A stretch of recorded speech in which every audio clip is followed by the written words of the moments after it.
Un adolescente negro sin hogar salva a un niño que se estaba ahogando. Un acto que cambia su vida para siempre. El grito atravesó el zumbido sordo de la tarde como una cuchilla afilada. Malik Dawson levantó la cabeza de golpe.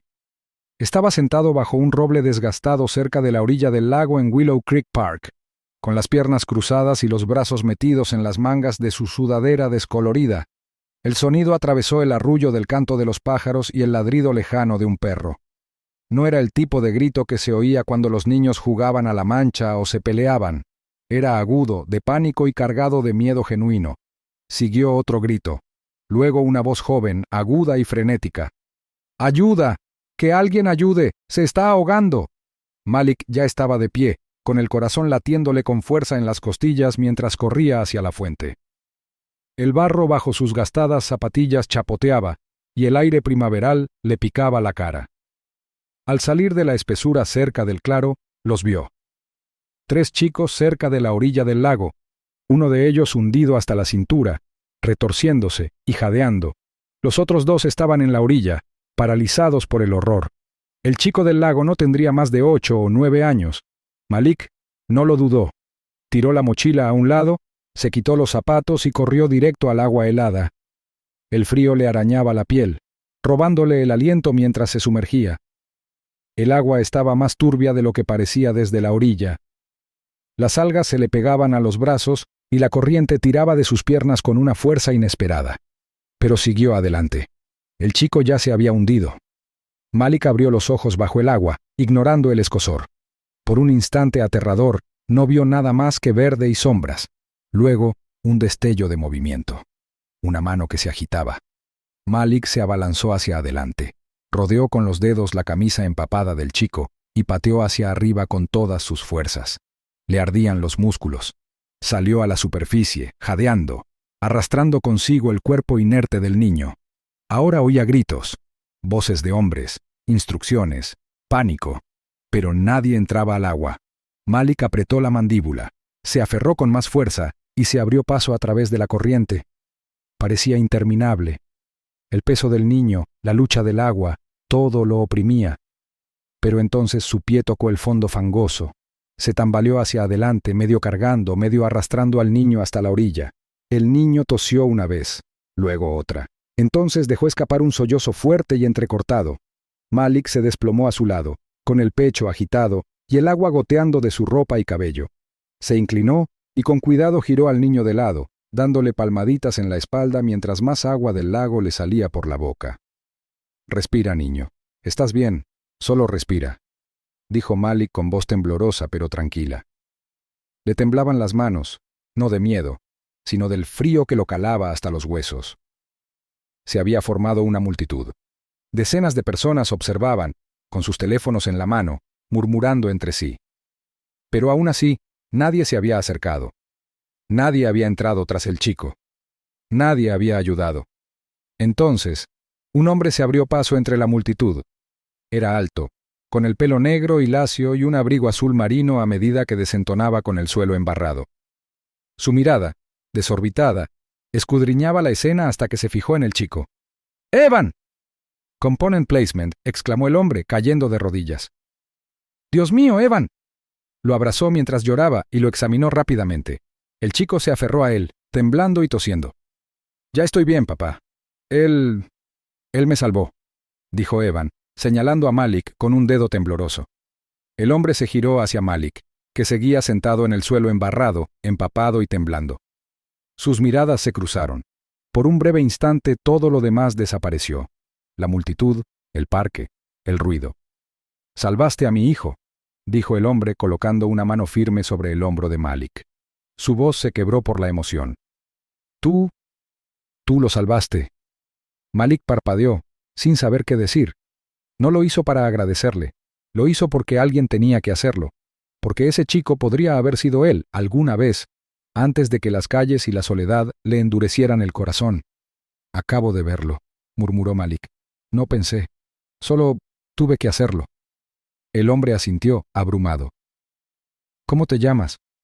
«Malik», dijo en voz baja, secándose el agua de la cara. «Soy Lucas Traymore», dijo el hombre. «Gracias, Malik. De verdad». El nombre no le dijo nada a Malik en ese momento, pero se oyeron murmullos entre la multitud. Susurros. Reconocimiento.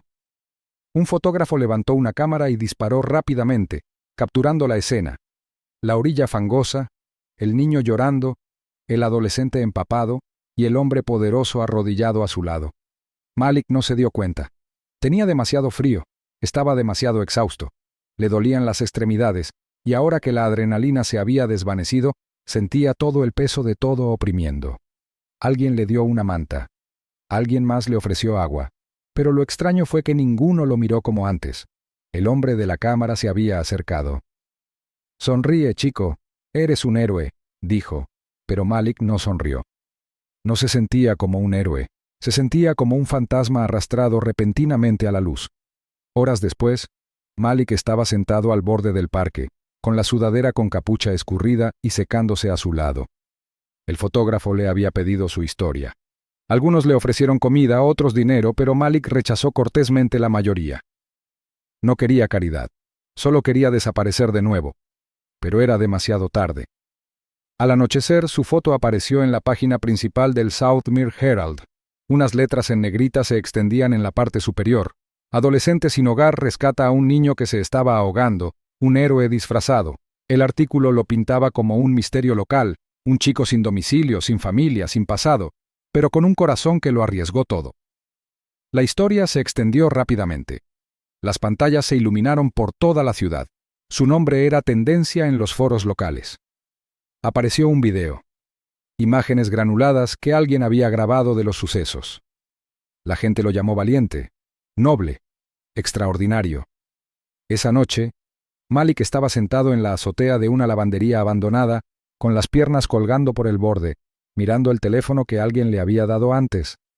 Vio la foto, se vio a sí mismo, y no reconoció al chico de la imagen. Parecía fuerte, sólido, importante. No sintió nada de eso. Metió el teléfono en su mochila junto a la vieja foto familiar y la cerró. El viento susurraba en el tejado y las estrellas parpadeaban silenciosamente en lo alto. Se recostó contra la fría superficie, con la sudadera bien apretada. Quizás las cosas cambiarían. Quizás alguien le ofrecería un trabajo, una oportunidad. Quizás. Pero en el fondo, Malik sintió que algo cambiaba, no en el mundo, sino en las sombras tras él. Una onda.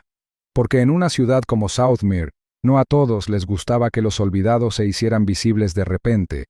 Y aunque Malik aún no lo sabía, alguien ya había llamado. Alguien que vio el titular y apretó la mandíbula.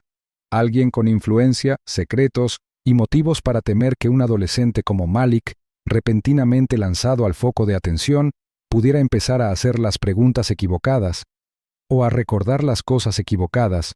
Pero Malik simplemente se quedó allí tendido en la oscuridad, inconsciente del revuelo que había causado. Lo que no sabía era que este hombre, Lucas Traymore, era uno de los promotores inmobiliarios más influyentes de la ciudad, y su gratitud no era solo verbal. Un fotógrafo de un periódico local lo había fotografiado todo, y al anochecer, el rostro de Malik aparecía en la página web del Southmere Herald. El titular decía: «Adolescente sin hogar rescata a un niño que se estaba ahogando, un héroe disfrazado». Lo que Malik tampoco sabía era que, si bien la ciudad bullía de elogios, no todos estaban contentos con su repentina atención. Las furgonetas de noticias se acercaron al refugio como depredadores rodeando a un animal herido. Malik Carter apenas salía del callejón, con una bolsa de papel marrón llena de sándwiches sobrantes, cuando el primer flash iluminó su rostro. Fue impactante, brillante, repentino, intrusivo. Los periodistas se asomaron desde sus furgonetas, gritando su nombre como si fueran suyos. «¡Malik! ¡Malik Carter! ¿Qué se siente ser un héroe? ¿Qué te dijo el multimillonario después de que salvaste a su hijo? ¿Crees que esto te cambiará la vida?» No respondió. Bajó la cabeza, apretó la bolsa con más fuerza y aceleró el paso por la acera, con los zapatos raspando el frío hormigón. Los trabajadores del refugio intentaron protegerlo, desviando las cámaras con la mano, pero fue inútil.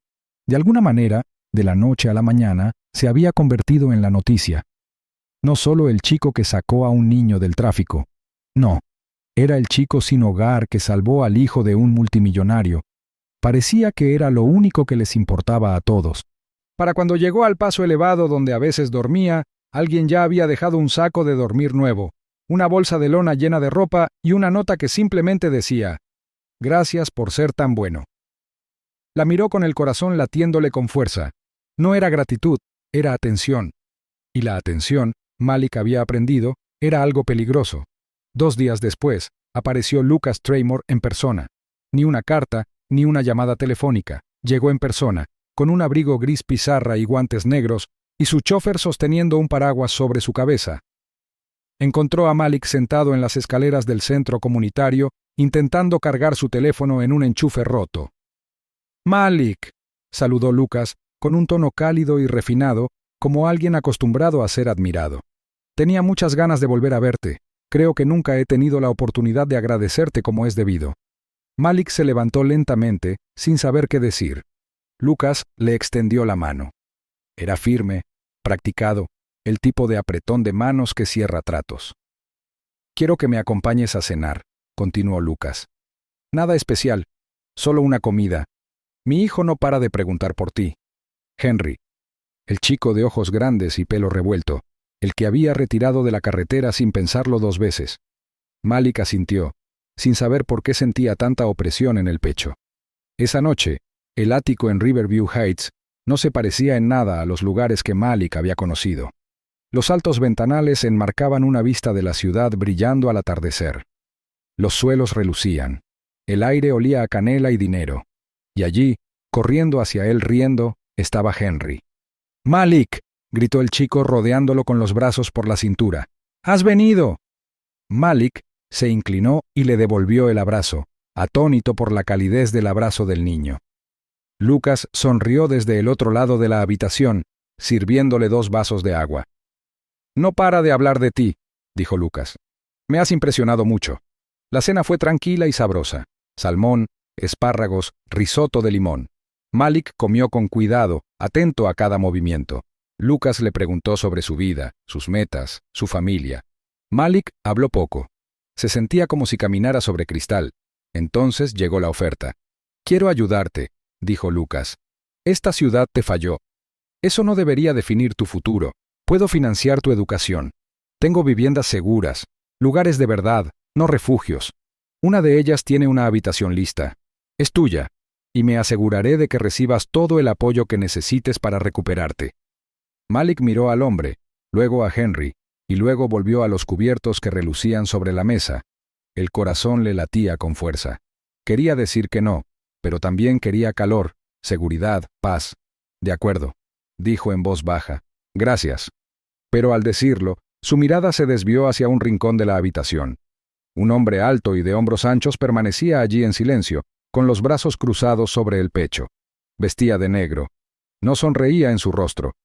«Ese es Dre», dijo Lucas al notarlo. «Mi asistente. Mantiene todo en orden». Dre asintió levemente, sin apartar la mirada de Malik. Esa noche, Malik entró en su nueva habitación. La cama era mullida. La calefacción zumbaba. Había un pequeño baño con grifo que funcionaba. Toallas limpias dobladas como origami sobre la encimera. En la mesita de noche había una carpeta con la etiqueta «Paquete de bienvenida». Malik se sentó en el borde de la cama, pasó los dedos por el edredón limpio y se susurró: «¿Y ahora qué?». En los días siguientes, la gratitud continuó, pero también sus ojos. Dre siempre estaba ahí. Ya fuera que Malik caminara por el pasillo del apartamento, revisara el buzón, o simplemente saliera a tomar el aire, Dre aparecía cerca, con los brazos cruzados, observando. Nunca hablaba a menos que se lo pidieran. Siempre presente. Al principio, Malik se dijo a sí mismo que solo era cuestión de seguridad. Los ricos tenían otras reglas, otras costumbres. Pero entonces empezó a notar cosas, voces tensas tras puertas cerradas.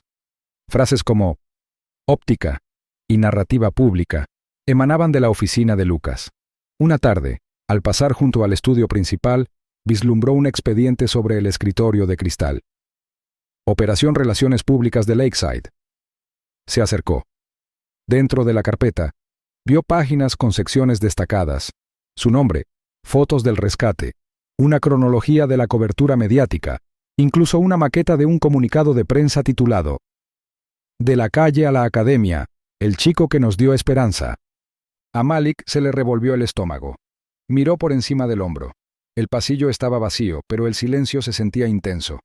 Retrocedió. Empezaron a llegar más solicitudes.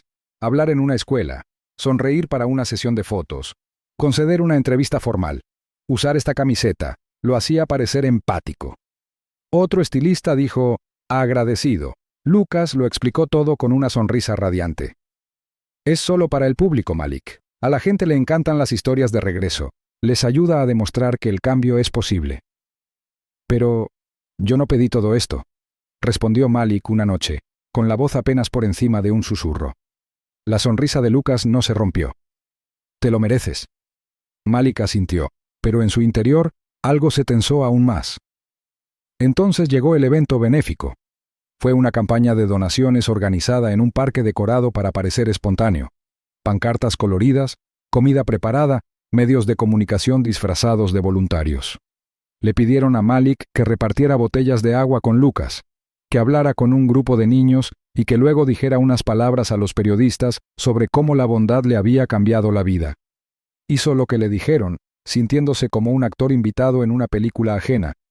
Al alejarse del escenario para recuperar el aliento, secándose el sudor de la frente, vio a Lucas de pie a un lado de la carpa. Un hombre con traje azul marino se acercó. «Alguien del ayuntamiento», pensó Malik. Lucas se inclinó y dijo algo en voz baja. Luego, sin mirar a su alrededor, deslizó un pequeño sobre blanco en el bolsillo del abrigo del hombre. Drey estaba a 3 metros de distancia, observando la zona como un centinela. Malik se quedó paralizado. Su instinto le gritaba, esto no era caridad. Esto era política, imagen, negocios. Más tarde esa noche, sentado solo en su cama, con el peso de la situación sobre su pecho como una piedra, cogió una foto que Henry había dibujado, una figura de palitos con capa, con la etiqueta Malik el Valiente. Debería haberle hecho sonreír, pero no lo hizo. Se puso de pie, caminó lentamente hacia la ventana y contempló las luces de la ciudad. La habitación estaba cálida, la cama suave, pero no era libertad. Él no era el chico que tuvo suerte. Él era la historia, la herramienta, la distracción, y cuanto más pensaba en irse, más se daba cuenta de que quizá no le permitieran hacerlo. Ese momento del evento lo perseguía, el sobre, el susurro, la fría vigilancia de Drey, la sonrisa demasiado perfecta de Lucas. Todo estaba encajando, no lo salvaron, lo utilizaron. Malik paseaba por la habitación respirando con dificultad. Cada puerta parecía ahora una trampa, cada gesto amistoso, una prueba. No era solo parte de una historia de rescate, era parte de un encubrimiento, y si intentaba irse ahora, quizá no lo dejaran. Malik se sentó a la tenue luz de la pantalla del ordenador, con el corazón latiéndole con fuerza en el pecho mientras se cargaba el último documento. Sus dedos se cernían sobre el ratón, inmóviles. El titular decía, Flinkres Developers, corporación fantasma vinculada a Tremor Holdings. El artículo había quedado enterrado, oculto tras capas de oscuros archivos comerciales y desinformación, pero allí estaba. Tremor Holdings, el imperio de Lucas, era el verdadero propietario del terreno donde se había producido el ahogamiento. Se recostó en la silla de la biblioteca, respirando con dificultad. El aire en el laboratorio de informática de la escuela se sentía más frío que hacía unos minutos. A través de las ventanas, la lluvia golpeaba los cristales como un reloj en cuenta regresiva. Entonces comprendió que el lago no era solo el lugar de un accidente. Era parte de una propiedad abandonada que Lucas debería haber asegurado. El chico que Malik había salvado ni siquiera debería haber estado allí. El terreno estaba prohibido. No estaba zonificado para el acceso público, sin vallas, sin señalización, sin medidas de seguridad. Y peor aún, alguien había muerto allí antes. La mirada de Malik recorrió la pantalla. Una copia escaneada de un acuerdo de conciliación discreto reveló la muerte de un trabajador de la construcción durante una inspección de obra. No hubo cobertura mediática, solo silencio. Una cláusula de confidencialidad. Un pago firmado por Tremor Holdings. ¿Y el mensajero? Drey Surran. Malik se quedó mirando el nombre como si estuviera grabado en hielo. Se frotó las sienes, intentando calmar el huracán de pensamientos. Lucas no lo elogió por gratitud. Era una estrategia. Malik había sido arrastrado a una campaña de relaciones públicas para tapar la podredumbre subyacente. Si el público alguna vez ataba cabos, el imperio de Lucas se derrumbaría. Eso convirtió a Malik en algo más que un caso de éxito. Era un lastre. Pero no iba a ser su títere. Esa noche, bajo la sábana, con una linterna y los nervios en tensión, Malik sacó un nombre de memoria: Elijah Vance, un periodista antaño famoso por exponer la corrupción en la alcaldía. Ahora, reducido a episodios de podcast con títulos clickbait y una audiencia fiel pero pequeña. Aún así, tenía integridad. Eso era raro. Malik encontró el contacto de Elijah a través de una página de episodios antiguos. Escribió rápidamente: «Me llamo Malik Jennings. Tengo pruebas sobre Tremor Holdings. Creo que alguien murió por su negligencia. Necesito reunirme». La respuesta de Elijah llegó a la mañana siguiente. «Si esto es real, demuéstralo. No persigo sombras». Y Malik lo hizo. Usando la confianza de Lucas en su contra, se coló en la oficina central una tarde con el pretexto de organizar el papeleo de su beca. Copió archivos clave en una memoria USB, escrituras de propiedad, informes de inspección, registros de pagos. Para cuando metió el disco duro en su mochila, le temblaban las manos. Más tarde esa semana, se encontró con Elijah en la trastienda de un café de Merrow Street. El hombre era mayor de lo que Malik esperaba. Quizás rondaba los 40, pero tenía una mirada penetrante, enjuto y atento. «¿Hablas en serio?», dijo Elijah tras revisar los archivos en su portátil. «Esto podría derrumbar a más que solo Lucas. Es un castillo de naipes». «Lo sé», respondió Malik, «pero no puedo hacerlo solo». Y así, sin más, se formó una alianza. Durante semanas, Malik mantuvo su papel público, el humilde adolescente cuya vida había cambiado gracias a un adinerado benefactor. Sonreía en eventos benéficos, estrechaba manos en ruedas de prensa, asentía cortésmente mientras Lucas hablaba en los podios, pero detrás de cada gesto había una intención, una señal, una tormenta inminente. Él y Elijah establecieron un sistema de entrega. Mensajes ocultos en las ranuras de devolución de libros, grabaciones subidas a una nube compartida, llamadas telefónicas camufladas con preguntas sobre tareas. Parecía surrealista, peligroso, pero necesario. Entonces llegó el descubrimiento. Dre Surran, el único hombre que Malik sabía que estaba directamente involucrado, se convirtió en su objetivo. Todos los días después de la escuela, Malik revisaba su horario, cuándo salía, con quién se reunía, qué archivos llevaba. Finalmente descubrió que Dre guardaba copias de seguridad de los informes de inspección en un cajón de su oficina, escondidos bajo agendas falsas. Una tarde lluviosa, Malik entró sigilosamente en la oficina de Dre con el pretexto de devolver una carpeta. Le temblaban los dedos al colocar el pequeño dispositivo de audio USB detrás de una fila de trofeos. Retrocedió rápidamente, intentando parecer despreocupado. 2 días después, llegó el archivo. Malik escuchó con el corazón latiendo con fuerza. «Tuvimos que marcar la cerca como instalada o la zonificación habría fallado», resonó la voz de Dre. «No me importa si el sitio era inseguro. No fue mi decisión, solo hice lo que Lucas me dijo». Miró la pantalla con incredulidad. Era la prueba que necesitaban. Pero el destino se movió más rápido de lo que esperaba. Esa noche, mientras Malik salía solo del edificio de la escuela, una camioneta negra cruzó la calle. El cielo se había oscurecido temprano, con nubes bajas y pesadas. En cuanto pisó la acera, la puerta lateral se abrió. «¡Oye, chico!». Antes de que pudiera reaccionar, 2 brazos fuertes lo jalaron hacia adentro. Malik intentó gritar, pero una tela amortiguó el sonido. Luego, la oscuridad. Cuando recobró la conciencia, la cabeza le palpitaba. Una sola bombilla parpadeaba en el techo. Tenía las muñecas atadas a una silla de metal, los tobillos atados. El hormigón bajo él estaba frío, manchado, industrial. Dre estaba a unos metros de distancia, con los brazos cruzados. «Deberías haber aceptado el regalo y haberte quedado callado», dijo, con una voz como hielo sobre un cristal roto. Malik apretó la mandíbula. «Así que esto es lo que realmente eres. No, hombre, esto es lo que pasa cuando la gente no sabe cuándo callarse». Dre se acercó, con el rostro ensombrecido. «Lo tenías todo. Ibas a ser alguien, pero te volviste codicioso. Pensaste que podías jugar a detective». «No estaba jugando», dijo Malik en voz baja. «Dejaste morir a alguien». Y ahora vas a desaparecer, murmuró Drey. La gente desaparece todos los días, sobre todo los niños que excavan demasiado. El pulso de Malik rugía en sus oídos. Pensó en los archivos, las grabaciones, Elijah. Había enviado un mensaje codificado antes de que terminaran las clases. 3 palabras en la aplicación de notas compartidas. Batería llena, verde. Su señal. Si algo pasaba, Elijah rastrearía su teléfono, tenía que creer que funcionaba. De repente, la puerta del almacén se abrió de golpe. ¡Policía! ¡Manos donde podamos verlos! Los reflectores perforaron la penumbra. Drey se giró, buscando instintivamente en su abrigo, pero 2 agentes lo derribaron al instante. Malik parpadeó, sorprendido, al oír pasos familiares acercarse. Elijah emergió de detrás de los agentes, respirando con dificultad. Su chaqueta estaba empapada por la lluvia y su expresión era de acero. ¿Estás bien, chico? Malik asintió brevemente. Te has tomado bastante tiempo. Elijah esbozó una sonrisa seca.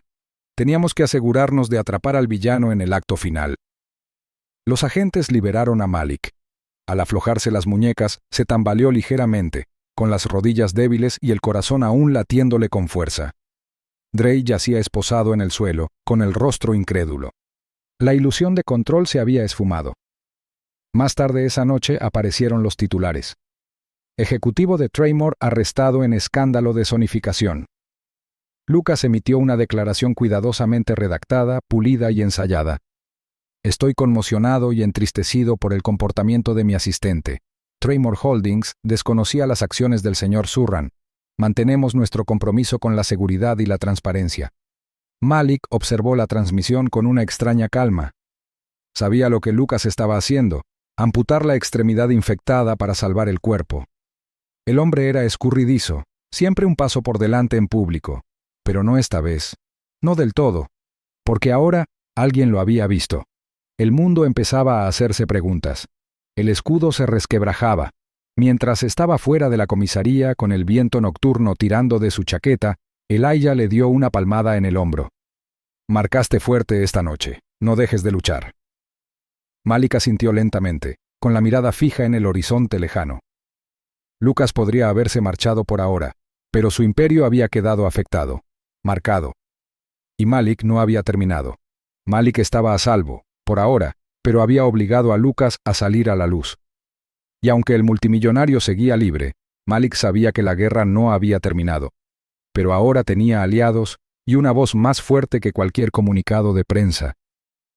Los aplausos aún resonaban a sus espaldas cuando Malik se alejó del podio, con el corazón latiendo con fuerza, no por miedo, sino por la extraña sensación de claridad que solo llega en momentos como estos. Acababa de terminar de hablar en el lanzamiento de la Iniciativa de Seguridad Juvenil de Southmere, con una voz fuerte e improvisada mientras relataba lo que había sucedido en esta misma costa hacía un mes. No necesitaba redactor de discursos. No necesitaba ensayar. La historia era suya y se la sabía de memoria. El viento soplaba desde el lago Willow Creek, fresco y suave, rozándole la mejilla como en un silencioso reconocimiento. La multitud que se había reunido, niños con camisas verde brillante, voluntarios locales, periodistas, concejales, había empezado a dispersarse, pero el impacto de sus palabras aún flotaba en el aire. Este lugar, antaño invadido por la vegetación y olvidado, ahora tenía vallas, señalización adecuada y socorristas entrenados con chalecos rojos. El agua parecía tranquila hoy, nada que ver con el caos turbio en el que se sumergió semanas atrás. Y sin embargo, ese momento siempre lo recordaría con fuerza, cuando el instinto superó al miedo y la supervivencia se convirtió en algo más que solo suyo. Una mano le dio una palmada en el hombro. Malik se giró. «Lo lograste», dijo Elijah, radiante de orgullo. Vestido con una camisa abotonada y una cámara colgada del cuello, Elijah parecía más un documentalista que el activista del barrio por el que era conocido. ¿Hablé demasiado?, Srenia preguntó Malik en voz baja. Para nada. Necesitaban oírlo. Malik asintió, con la mirada perdida de nuevo en el lago. Se siente raro estar de vuelta aquí. Elijah siguió su mirada. Lo sé, pero no volviste siendo el mismo. Eso era cierto. Un mes atrás Malik no tenía dirección, ni uniforme escolar, ni una voz que la gente quisiera escuchar. Ahora la chaqueta de su uniforme de la preparatoria Darnell todavía le quedaba demasiado arrugada en los hombros. como si perteneciera a otra persona. La beca había impactado a todos, incluso a él mismo, pero no era solo caridad. Darnell estaba impresionado por su escritura, su aplomo bajo presión y la atención que lo había seguido desde el rescate. Más aún, la gente había empezado a escuchar lo que decía, no solo lo que hacía. Después de que Elijah lo convenciera para aparecer en su podcast, Malik habló con libertad, sin rodeos y sin guión.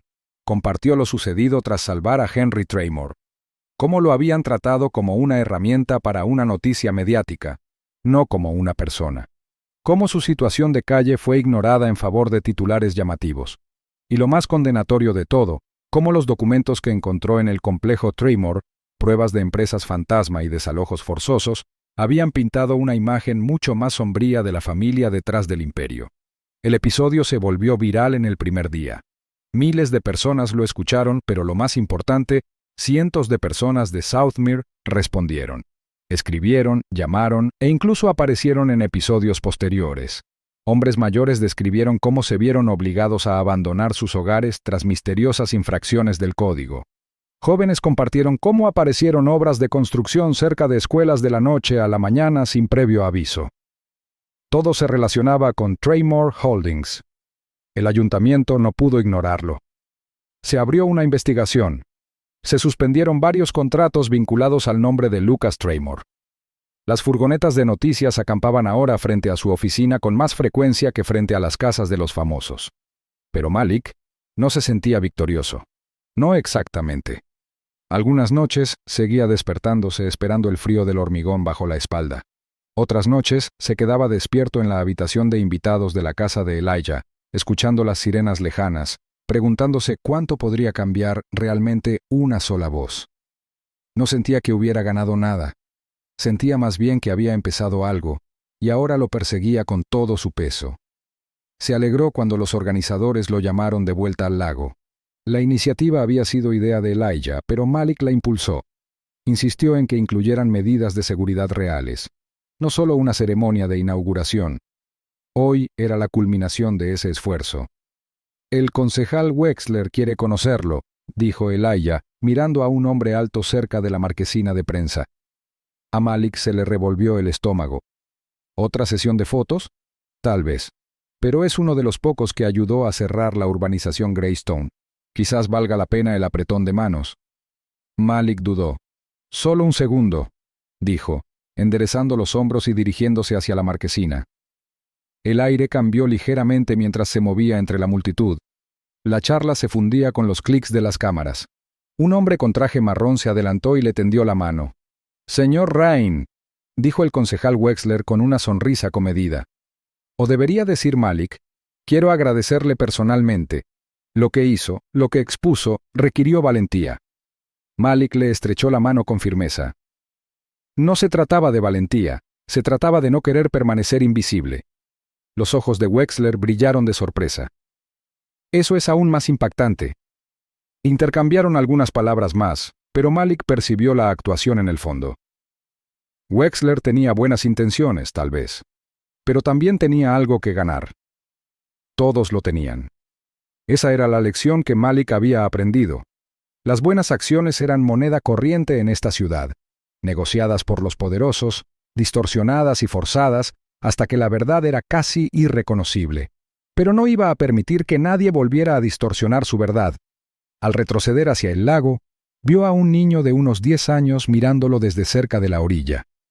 Su camisa lucía el logo de la iniciativa, pero sus ojos albergaban algo más profundo. Curiosidad, asombro tal vez, o incluso esperanza. Malik se acercó lentamente. «Oye», dijo el niño, «¿es cierto que solías dormir en el callejón detrás del comedor social?» Malik hizo una pausa. Esa no era la pregunta que esperaba. «Sí», respondió, «durante un tiempo». «¿Pero ahora vas a la escuela elegante?» Malik se agachó para que estuvieran a la altura de los ojos. «Sí, pero eso no significa que haya olvidado de dónde vengo». El niño bajó la mirada hundiendo la punta de su zapatilla en la tierra. «Mi hermano duerme en su coche. Ojalá alguien lo ayudara». Malik sintió una opresión en el pecho. «Sigue contando su historia. No dejes que la gente finja que no importa». Así es como empieza. El chico asintió lentamente. ¿Crees que podría ser como tú? Malik se levantó y puso una mano suavemente sobre el hombro del chico. Ya lo eres. Sigues de pie. Eso es lo más difícil. Al volverse hacia la multitud, el peso en su pecho se alivió un poco. Esto, justo aquí, era por lo que la pelea importaba. No los titulares, ni las entrevistas, sino momentos como estos, donde un chico veía a otro y se daba cuenta de que aún había algo por lo que esperar. El sol empezaba a ocultarse, proyectando un brillo dorado sobre el agua. La multitud se dispersaba. Los periodistas recogían. Los niños reían mientras corrían por el borde del parque. Elijah lo alcanzó de nuevo. Lo manejaste como un profesional. Malik sonrió levemente. No,